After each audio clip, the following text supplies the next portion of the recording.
So I've been getting a lot of requests to cover the topic of options, which is a really interesting topic and normally something that people don't really say or talk about, but options have gotten a lot of press recently, particularly with the huge run-ups in stock price of companies like GameStop and BlackBerry and AMC.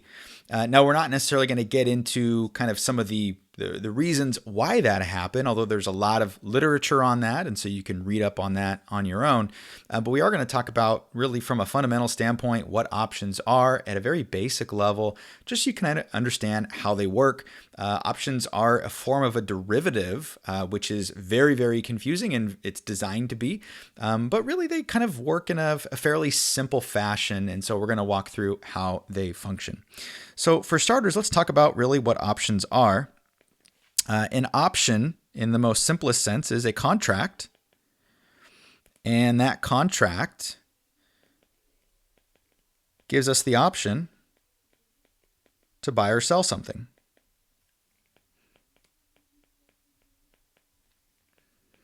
And more specifically, though, not just anything. Typically, in this case, we're talking about a security, right? So a stock of some kind, but it doesn't necessarily have to be a security.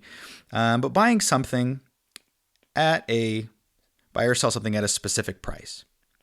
Now, one important thing that I want to mention is that options give us the option to buy. So while we have the option to, we never have to exercise our options, as it's called. So that's an important thing, is it gives us the ability to, but not the requirement. So options, in a sense, again, are a contract. So when we think about a contract, we think about, like a legal document, right? Very long, written by attorneys, all these different things. But the contract simply gives us the ability to do something, to buy or to sell. Now, there are a couple different types of options. The ones that more specifically were used quite a bit or discussed with regards to companies like GameStop and others are what are called call options, or calls. And the second form of an option are called put options, or puts. Now, calls specifically give you the option to buy. Puts give you the option to sell. And you can utilize these differently depending upon what your focus is for your portfolio. And I'll talk about these just very simply. So we'll talk about puts first very briefly. So puts give you the option to sell. So let's say that you purchased a stock. And you can utilize these a lot of different ways, which makes them very, very complicated. But really a common way that you utilize them is, let's say that you purchased a security of some kind. So let's say you've got this stock certificate. And you are kind of concerned about the future volatility of this stock certificate. You want to make sure it doesn't go lower than, a certain amount. So this stock certificate, or this put option, is give you the option to sell. And so let's say that you purchase the certificate at some point in time and are just trying to hedge against a market decline, right? So the stock decreasing in value. So you can purchase a put, which would give you the option to sell. Let's say that option is $50. And so that's the point where you can exercise your put.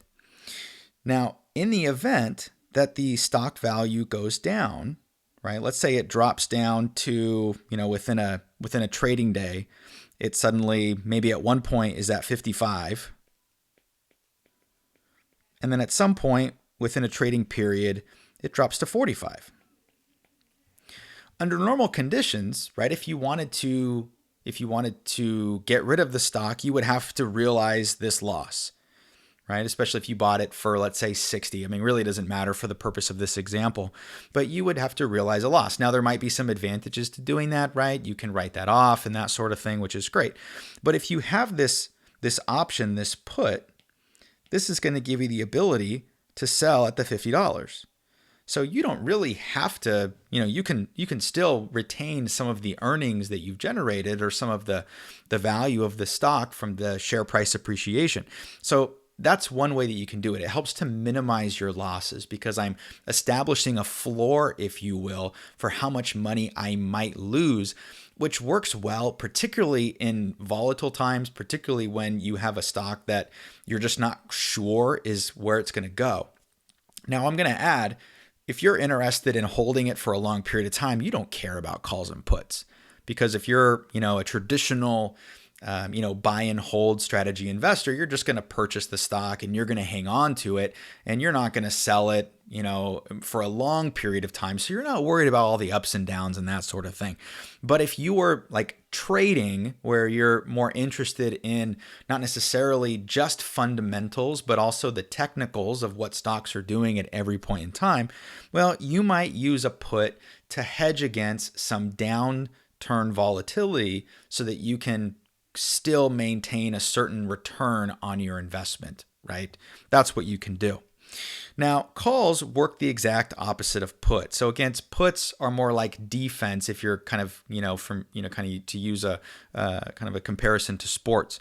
So a call, though, is going to give you the option to buy. So let's sell something different. Let's kind of get out of this whole stock thing, since that can be kind of confusing anyway. And let's sell something different. So let's sell coffee. I like coffee, so that seems like something pretty fun to sell. And so this is going to be our bag of coffee. Here's our nice little label. And it's got all the information on the notes. And you've got our logo here. And this is going to be Matt's Coffee. I didn't have time to think of a really good name, all right? All right, so we're going to sell coffee. And let's say there's a market for this coffee, right? Obviously there is. There's a group of people willing to buy. And the normal price for this coffee is $15. Now, you can use a call to acquire something at a lesser price if you think there's going to be some volatility. So let's say, for example, under normal conditions, you can go and you can buy this coffee for $15 for a bag. And I didn't even specify how much coffee you're getting. You're only getting 12 ounces. So that's important for this. Not really. Now, let's say that you wanted to purchase a call. You want the option to buy at a certain point, and you're maybe unsure about what's going to happen with the price. It's fluctuating. And so you're going to purchase a call option. And you're going to purchase a call at 15. Now you might be thinking, this seems like a really dumb idea. Why would you pay for a call option for the right to buy something at the value that it's in the market right now? And that's a very, very good question. What it would depend upon is what you think the price is going to do, what's going to happen. Because it might be that all of a sudden that my coffee is in really big demand. And so maybe my coffee starts going up in price, right? It starts moving up. And so at some point, maybe now it sells for 18. Well, because you purchased the call, you still have the right to buy at 15 if you choose to do so. And that's where the option comes in. Because if the value of the coffee goes down, right, which is bound to happen if I'm roasting it, then now it's going to be $13. And you say, well, I don't want to exercise my call option because I can just buy it cheaper on the market, in which case you would. But now, if it moves up to 18, well, I can buy it for 15. I can exercise my option. Now, this is a really simple example, but I'm just trying for you to understand the basic idea is this just works like placing a bet almost. Now, there's a couple of things you got to keep in mind. One is you do pay a premium for an option. So it's not free, obviously, and I'm sure you probably already gathered that.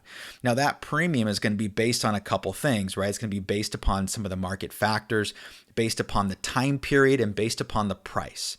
So if you are, for example, purchasing a call option for lower than 15, you might actually pay more, right? Because the likelihood of being able to exercise it at 14 is greater than 15 and so on and so forth. So you got to factor that in. If it's worth it, you might be paying too big of a premium that the value of it isn't very significant. Also, with the put option, same kind of thing, right? Depending upon the value of the put or what you're going to exercise it at, then that could affect your premium that you pay. Also, the time frame is something you have to consider, right? So we'll say strike price, which is the not strict price, strike price, which is the option that you exercise, and then your kind of time frame, right? How long is it good for? Is it for a week, a couple weeks, a couple months? The longer the period of time, the more of a premium you're going to pay, because there's just a lot more uncertainty between today and whenever that is if you're talking about insuring something for a month or two. But those are the variables. But ultimately, at the end of the day, it's actually relatively cheap insurance, right? So instead of purchasing this bag of coffee for $15, maybe I just purchase the call option, the right to buy, and I pay $2. And that's the premium that I pay. And then if it somehow works out, then I can exercise it, and then it actually makes financial sense. Now, take this simple example that I just gave you, and then think about how it would relate in a bigger sense to purchasing stocks, right? Instead of paying hundreds of dollars to actually own shares in a company, and, if I think that they're going to go up or down and I'm not interested in holding them for a long period of time, might it actually be better just to purchase the option too? And then if it actually makes sense, then I can go all in and acquire it and then flip it if I want, which is really what's happening with a lot of the stocks that you're seeing, is that in a general sense, a lot of hedge funds and different bigger institutional investors have placed bets that a lot of these stocks are going to be declining in value, and they have for a period of time. And the fundamentals of these companies, meaning their profit and loss and their prospects and those kinds of things, don't look great, I must admit. And so you've got this group of kind of ordinary investors that are banding together and are beginning to, place bets that it's going to go up in value. And then that obviously, if we buy something, more people buy than more people sell, that causes the stock to go up in value. And that forces the traders or the hedge funds to then, obviously buy as well and that sort of thing. And it causes this huge run up. But from a simple standpoint, that's really how options work. You're just giving you the option to buy or sell.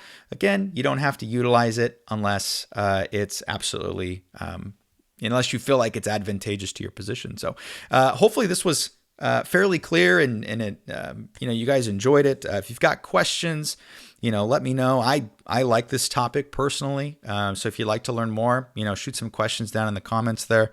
And then maybe I'll record and post another video. All right. Thanks for watching.